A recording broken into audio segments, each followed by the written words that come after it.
Hello, fellow detectives. Welcome to Unlocked, the official podcast for all things Nancy Drew from Her Interactive. I'm your host, Tammy Tuckey, and this week we welcome actor and voiceover artist Justin Barrett to the show. Welcome, Justin. Hey, thanks for Tammy. You know, I talk for a living. I can't get my intro right. What's wrong with me? You're okay. I do it all the time. So it's okay. It's great to have you on the show, though, because I'm a big fan of Treasure in a Royal Tower. It actually kind of inspired me because I just love the bed and breakfast aspect of that game and how fun it is with the ski resort because I love skiing. So I love this game, and I love your character of Jacques Brunais. Well, thank you. I appreciate that. He's such a fun character. But before we talk about him, you know, what was your entrance into the entertainment industry? I'd love to hear about your beginnings. Oh, wow. That kind of got to start back in my my high school days. After high school, I got back into what's the word I'm looking for here? I got hooked on theater. I did a play or two in high school and then really caught the bug after that, and there were several community theater groups in the area where I lived, and so I just kind of jumped back and forth from show to show, either on stage or backstage. Then about that same time, I was also gaining an interest in computer graphics and animation, and so when I went to school, I decided, okay, I'm going to study character animation because that merges my love of graphics with my acting background. And so that kind of got me into that field. And it was right after I graduated at the Art Institute of Seattle when I was looking around the Seattle area trying to find jobs and whatnot. And I'd also just on my own thrown together a really admittedly horrible voice acting demo reel and put it on my fledgling little website out there. And one of the places I was applying to was Her Interactive. And I was applying, though, as a modeler, not as a voice actor at the time. A modeler being somebody who builds like the props and sets and things for the game. And I'd never heard of the company before this, so didn't know what they did as far as, voice, casting and things along that line. But I applied for this modeling position and, not surprisingly, didn't get it. But they had actually, on my website, they'd found my little voice demo reel and said, we don't really think you're a good fit for the modeling position, but we're having a casting call for our next game. Would you like to, audition for it? I said, yeah, sure. And that's where it kind of came in. This is a really fun game. I didn't know for sure if they kind of gave you a lot of background. What was the initial storyline that they gave you? Because from what I've heard from other voiceover actors, they never find out if they are the bad guy until the very end of the game. So what did you know coming in? I'm trying to remember. It's been so many years since this whole thing happened. I mean, coming into the audition process, I auditioned for a couple different characters and ended up getting Jacques with my just thrown together French accent.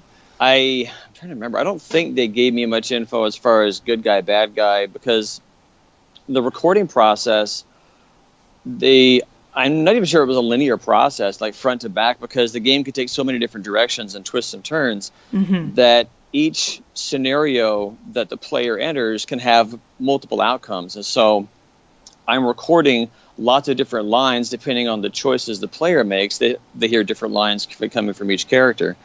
And so I think by the end of it all, they'd either told me or I'd kind of got enough of an idea from the context that I was not, the main bad guy of the whole thing. But it was just kind of, a mishmash of little bits of information coming at me here and there throughout the recording process to know more about myself, or about Jacques, and also about the other characters in the game as well. Did you get to see what Jacques looked like? Did they give you kind of an outline of what he was going to, or what he was set to look like in the final product? No, they gave me no information, and in fact, it was kind of funny because I I'm trying to remember where I first saw this. It was either on the back of the packaging or on their website when it was first announced. That was my first view of the character I was playing. And what was weird is that even my wife said, he looks like you. But it looks a lot like me. Very short haircut, goatee, even the kind of facial structure and features. A pretty kind of close resemblance to my look at the time. And so I don't know if that was an intentional choice on their part or purely by accident or what, but it was kind of fun either way. So when you got to play the full game, did you get to play the full game at all? Or I did. I got a free copy of the game as part of my payment for doing the job. But I was, very impressed by the assembly of the whole thing and how it all came together in the end. I'd never seen, again, any of their other games prior to that, so it was my first exposure to the Nancy Drew gaming collection. And it was kind of fun to be a part of it in that sense and to see that firsthand as I'm finding other characters myself, and then bumping into Jacques and going back, okay, where do we go next? And it was pretty cool. And so it was also fun to hear the lines that I'd done in the context of the different scenarios. Because even with what they had told me during the recording session, I knew, okay, I'm either, at the ski rental place, or I'm in the tower, or I'm in various, parts of the game. Here's generally what's happening and who you're talking to. Here's the attitude we want from Jacques at this point. Even with all of that information from the recording session, it was still very fresh playing the game and experiencing the whole thing as the story, really unfolded for the first time for me as a player. I know that you are also an animator, and I have to mention these two credits because they're just some of my favorite things. Especially with Jonah, a VeggieTales movie, because I was such a VeggieTales girl.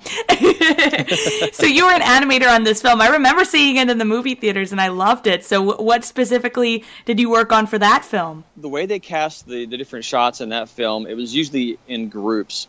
And so, like, the very first shot I got to animate was, I think, when they're playing cards, and Khalil says, "You got any trout?" A very simple kind of shot, and I had 2 or 3 shots around that sequence.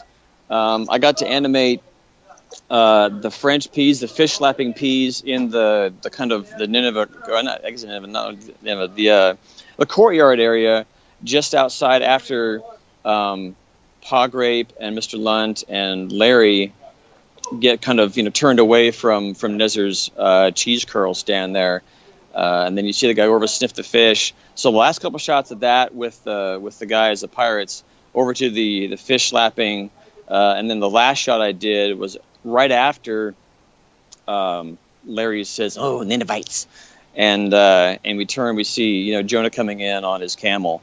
There was that sequence there. 1 or 2 others I'm kind of losing my recollection from different parts of the film, but those are the ones that I really had, I think, the most fun on working on Jonah. And then since I also host a Disney podcast, I saw Halloween Town High, and I went, whoa, wait, we got to hold the horses.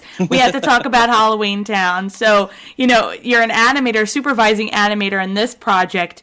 Was this mainly the magic that you were animating? Yeah, some of the magical components, the various creatures that we had done. When I came on board this, one of my main jobs was to figure out how these different, more the animal-based creatures move. So the alligator bag and the marshmallow spider, trying to figure out, okay, how do these creatures move, and then directing other animators as they took that motion and applied it to the individual shots. And then I also got to animate one of the oversized skeletons toward the end, but things are going chaotic in the Halloween carnival. So bits and pieces along that line, some of the character-based stuff. A lot of the other effects elements were also done at the studio I work for, but by a different department. So I was on the team doing more of the character-based animation pieces. I just love learning about the other projects that everybody does. So when we go back to Nancy, has there ever been a time where they have asked you back to do maybe Jacques, or would you be interested in coming back as Jacques or another character in the near future? I would not mind at all coming back as Jacques again. I have not yet been asked to do that, but if the opportunity came my way, I'm sure I would jump on it for sure. And speaking of Jacques, I thought we would ask him a couple of questions because there's been so much that has happened since the game. So would you mind if we got to speak with Jacques for a little bit? Well, I do not mind at all, mademoiselle. I would be happy to speak to you as Jacques Brunais. It's so nice to finally see you and meet you again. The last time we heard heard from you, you and your love, Isabella, had eloped. So where was your honeymoon? What did you guys get to do? Oh, our honeymoon was a very elaborate affair. We went to, I believe it was Ireland. I'd never been there before. And it was a very entertaining experience. We went through all the castles and the old ruins, and it was absolutely marvelous. And you were a ski instructor. Are you still a ski instructor, or do you just ski for fun now? I gave up the instruction many years ago. I did not like dealing with little children. They're always picky about the shoes and the ski clamps and everything, and I just like to get out on the slopes myself and just play around.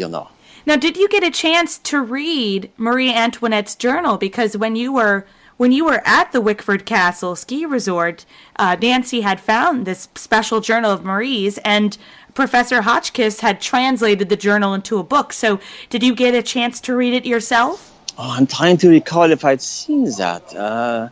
I might have seen pieces of it here and there, but it is not clear in my memory right now. There were a lot of other elements to the story that were happening at the time, especially you had your own medallion, a beautiful medallion. Oh, yes, the medallion is a very special place on my mantle above the fireplace in my home, yes. A very special case I made for it.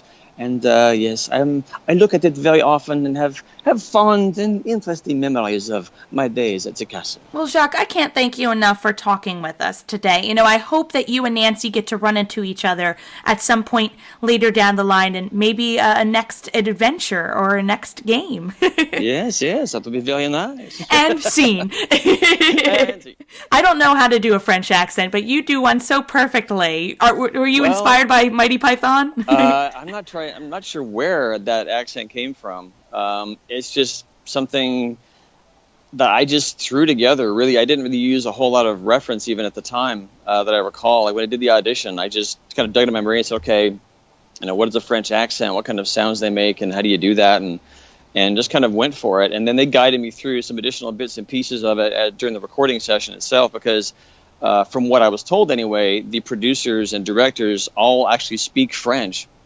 And so I was very flattered. They complimented me on my own, the accent I was doing myself, and they gave me some additional pointers on how to, improve the quality of certain kinds of sounds and the words and things like that. So, but even since then, it's all been just kind of with different character accents and nationality accents and things along that line. Most of what I do, I like to listen to different pieces for reference here and there. But even there, a lot of just kind of inspiration and just kind of playing around with the sounds. I teach a class online right now for beginning animators, and I love just goofing off with voices in class. Once in a while, when something silly comes to mind, I'll just throw it out there in like Pa Grape's voice or Mr. Nezer or whoever, My end right now, the teaching I do is through an online animation school called the Anim School.